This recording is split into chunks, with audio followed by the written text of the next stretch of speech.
ನಮಸ್ತೆ. ಓಂ ಶಾಂತಿ ಆತ್ಮೀಯರೇ. ಧಾರಣೆಯ ಬಟ್ಟಿ ಭಾಗ 3. ಸಂತುಷ್ಟತೆ ಮತ್ತು ಧನ್ಯತಾ ಭಾವದ ಗುಣವನ್ನು ಅಳವಡಿಸಿಕೊಳ್ಳೋಣ. ಇದಕ್ಕಾಗಿ ಒಂದು ಪುಟಾಣಿ ಕಥೆಯನ್ನು ಹೇಳ್ತೇನೆ. ಒಂದೂರಲ್ಲಿ ಒಂದು ಶಾಲೆ. ಆ ಶಾಲೆಯ ಕೆಲವು ಮಕ್ಕಳು ಭಾನುವಾರ ಸಂಜೆ ಏನು ಮಾಡ್ತಾರೆ, ಎಲ್ಲಿಂದನೋ 3 ಮೇಕೆಗಳನ್ನ ತಗೊಂಬಂದು ಒಂದು ಮೇಕೆಗೆ 1ನೇ ನಂಬರ್ ಅಂತ ಬರೀತಾರೆ, 2 ಮೇಕೆಗೆ 2ನೇ ನಂಬರ್ ಅಂತ ಬರೀತಾರೆ, 3ನೇದಕ್ಕೆ 4ನೇ ನಂಬರ್ ಅಂತ ಬರೆದು ಶಾಲೆಯ ಆವರಣದಲ್ಲಿ ಬಿಟ್ಟು ಹೊರಟೋಗ್ಬಿಡ್ತಾರೆ. ಬೆಳಗ್ಗೆ ಶಾಲೆಯ ಆವರಣವನ್ನು ಓಪನ್ ಮಾಡ್ತಾರೆ. ಸಿಬ್ಬಂದಿಗಳು ನೋಡ್ತಾರೆ, ಎಲ್ಲ ಕಡೆ ಗಲೀಜಾಗ್ಬಿಟ್ಟಿದೆ. ಈ ಮೇಕೆಗಳು ಗಲೀಜು ಮಾಡಿಬಿಟ್ಟಿದೆ ಎಲ್ಲ ಕಡೆ. ಅವ್ರಿಗೆ ಅನಿಸುತ್ತೆ ಇಲ್ಲೇನೋ ವ್ಯತ್ಯಾಸ ಆಗಿದೆ ಅಂಥೇಳಿ ಇಡೀ ಬಿಲ್ಡಿಂಗ್ ಹುಡುಕ್ತಾರೆ. 3 ಮೇಕೆನ ಹಿಡ್ಕೊಂಬರ್ತಾರೆ. ಒಂದ್ರ ಮೇಲೆ ನಂಬರ್ 1 ಇದೆ, ಇನ್ನೊಂದ್ರ ಮೇಲೆ 2 ಇದೆ, ಇನ್ನೊಂದ್ರ ಮೇಲೆ 4 ಇದೆ. ಹಂಗಾರೆ 3ನೇ ನಂಬರಿನ ಮೇಕೆ ಕೂಡ ಇರಬೇಕಲ್ಲ ಅಂತ ಹುಡುಕ್ತಾರೆ. ಶಾಲೆ ಒಳಗೂ ಹುಡುಕ್ತಾರೆ, ಹೊರಗೂ ಹುಡುಕ್ತಾರೆ, ಆ ಊರಲ್ಲೆಲ್ಲ ಹುಡುಕ್ತಾರೆ. ಆದರೆ 3ನೇ ನಂಬರಿನ ಮೇಕೆ ಅವ್ರಿಗೆ ಸಿಗೋದೇ ಇಲ್ಲ. ಅದಕ್ಕೋಸ್ಕರ ಅವರು ಶಾಲೆಗೆ ರಜಾ ಅನೌನ್ಸ್ ಕೂಡ ಮಾಡ್ತಾರೆ. ಮಕ್ಕಳೆಲ್ಲ ರಜಾ ಅಂತೇಳಿ ಮನೆಗೂ ಹೋಗಿಬಿಡ್ತಾರೆ. ಆದರೆ ಇವರೆಲ್ಲ 3ನೇ ನಂಬರ್ ಮೇಕೆ ಹುಡುಕೋದ್ರಲ್ಲಿ ಬ್ಯುಸಿ ಆಗಿಬಿಡ್ತಾರೆ. ಆಮೇಲೆ ಅದನ್ನೆಲ್ಲ ಕ್ಲೀನ್ ಮಾಡ್ಕೊಳ್ಳೋ ಅಷ್ಟೊತ್ತಿಗೆ ಒಂದಿನ ರಜಾ ಅಂತೂ ಹಾಗೇ ಬಿಡ್ತು. ಒಂದಿನ ವೇಸ್ಟ್ ಆಯಿತು ಅಲ್ವಾ. ಈಗ ನಾವು ನಮ್ಮ ಜೀವನವನ್ನು ಒಂದ್ಸರಿ ನೋಡ್ಕೊಳ್ಳೋಣ. ನಮ್ಮ ಜೀವನದಲ್ಲಿ ಕೂಡ ಅನೇಕ ಸೌಲಭ್ಯಗಳು ಸಿಕ್ಕಿವೆ. ಮನೆ, ಮಠ, ಪರಿವಾರ, ವಿದ್ಯೆ, ವಿನಯ ಮತ್ತು ಇನ್ನೂ ಅನೇಕ ಸವಲತ್ತುಗಳು ಸಿಕ್ಕಿವೆ. ಜ್ಞಾನ ಕೂಡ ಸಿಕ್ಕಿದೆ. ಪ್ರತಿ ಪರಿಸ್ಥಿತಿಯಲ್ಲಿ ಯಾವ ರೀತಿ ಪರಿವರ್ತನೆ ಮಾಡ್ಕೋಬೇಕು ಅನ್ನೋದು ಕೂಡ ಅರಿವಿದೆ. ಆದರೆ ಎಲ್ಲ ಒಂದು ಕಡೆ ಎಲ್ಲರಿಗೂ ಕಾಡ್ತಾ ಇರುವಂಥ ಯಾವುದೋ ಒಂದು ಚಿಕ್ಕ ಕೊರಗಿರುತ್ತೆ. ಅದೇ 3ನೇ ನಂಬರ್ ಮೇಕೆ. ಅದನ್ನು ಹಿಡ್ಕೊಂಡು ಹೋಗ್ತಾ ಇದ್ದೀವಿ, ಅದು ಇಲ್ಲವೇ ಇಲ್ಲ, ಸಿಗ್ತಾನೇ ಇಲ್ಲ. ಅದಕ್ಕೆ ಉಳಿದಿರೋ ಮೇಕೆಗಳಿದೆಯಲ್ಲ, ಅದನ್ನು ಅವ್ರು ಹೆಂಗೆ ಗಮನಿಸ್ಲಿಲ್ವೋ ಹಾಗೆ ನಾವು ಕೂಡ ನಮ್ಮ ಹತ್ರ ಉಳಿದಿರುವಂಥ ಸವಲತ್ತುಗಳೇನಿದೆ ಅವುಗಳಿಗೆ ಬೆಲೆನೇ ಕೊಡ್ತಾ ಇಲ್ಲ. ಕೇವಲ ಸಿಗದೇ ಇರುವಂಥ ಒಂದು ಬೈಕನ್ನು ಮಾತ್ರ ಬೆನ್ನತ್ಕೊಂಡು ಹೋಗ್ತಿದ್ದೀವಿ ಅಂದಾಗ ನಾವು ಕೂಡ ನಮ್ಮ ಜೀವನವನ್ನು ವ್ಯರ್ಥ ಮಾಡ್ತಾ ಇದ್ದೀವಿ ಅಲ್ವಾ ಆತ್ಮೀಯರೇ. ನೆನಪಿರಲಿ, ನಮಗೆ ಯಾವ ಜೀವನ ಸಿಕ್ಕಿದೆ ಇದು ಅನೇಕ ಲಕ್ಷಾಂತರ ಆತ್ಮರ ಕನಸು. ಇಂಥ ಒಂದು ಜೀವನ ಸಿಗಬೇಕು ಅಂತ ಲಕ್ಷಾಂತರ ಆತ್ಮರು ಹಗಲು ರಾತ್ರಿ ದುಡಿತಾ ಇದ್ದಾರೆ. ಭಗವಂತನ ದಯೆಯಿಂದ ನಮ್ಮನ್ನು ಚೆನ್ನಾಗಿಟ್ಟಿದ್ದಾರೆ ಭಗವಂತ.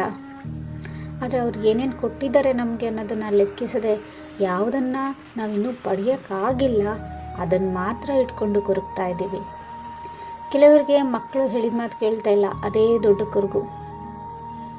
ಇನ್ನು ಕೆಲವರಿಗೆ ಗಂಡ ಮಾತು ಕೇಳ್ತಿಲ್ಲ, ಇನ್ನು ಕೆಲವರಿಗೆ ಯಾವುದೋ ಒಂದು ಬಂಧನ, ಇನ್ನು ಕೆಲವರಿಗೆ ಹಣಕಾಸಿನ ಒಂದು ತೊಂದರೆ, ಇನ್ನು ಕೆಲವರಿಗೆ ಆರೋಗ್ಯದ ಸಮಸ್ಯೆ.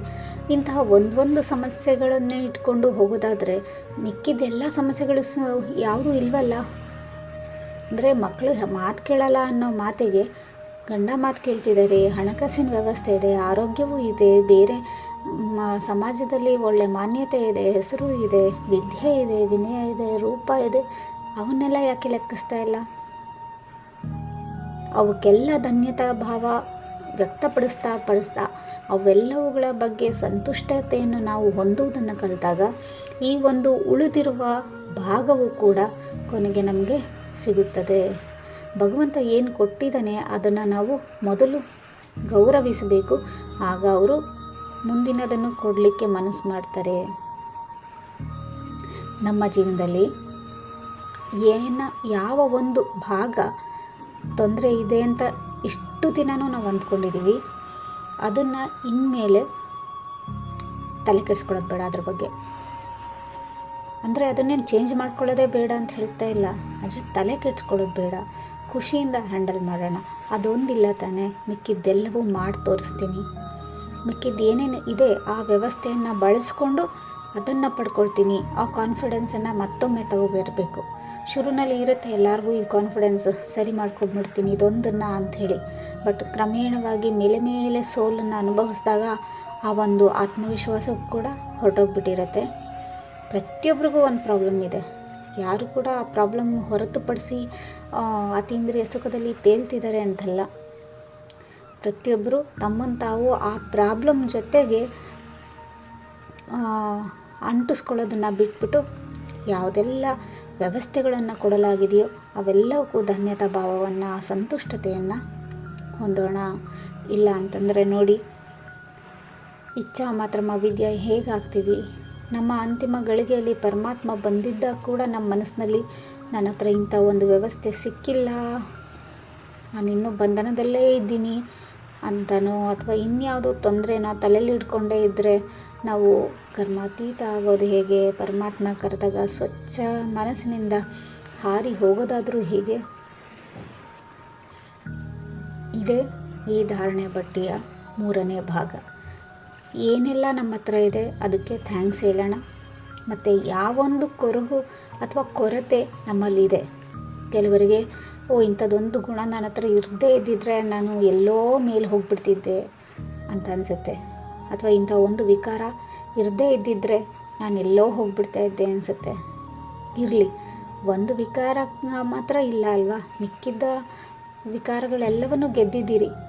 ಹಾಗಾಗಿ ಇದನ್ನೂ ಗೆಲ್ತೀನಿ ಅನ್ನೋ ಒಂದು ಆತ್ಮವಿಶ್ವಾಸವನ್ನು ಬೆಳೆಸ್ಕೊಳ್ಳಿ. ನಿಮ್ಮ ಬಗ್ಗೆ, ನಿಮ್ಮ ಪುರುಷಾರ್ಥದ ಬಗ್ಗೆ ಹೆಮ್ಮೆ ಇರಲಿ. ಯಾಕೆಂದರೆ ಬಾಬಾರವರಿಗೂ ನಮ್ಮೆಲ್ಲರ ಮೇಲೆ ಹೆಮ್ಮೆ ಇದೆ, ನಮ್ಮೆಲ್ಲರ ಪುರುಷಾರ್ಥದ ಮೇಲೆ ಹೆಮ್ಮೆ ಇದೆ. ನಾವು ಅದನ್ನು ಮೊದಲು ಗೌರವಿಸೋಣ. ಓಂ ಶಾಂತಿ.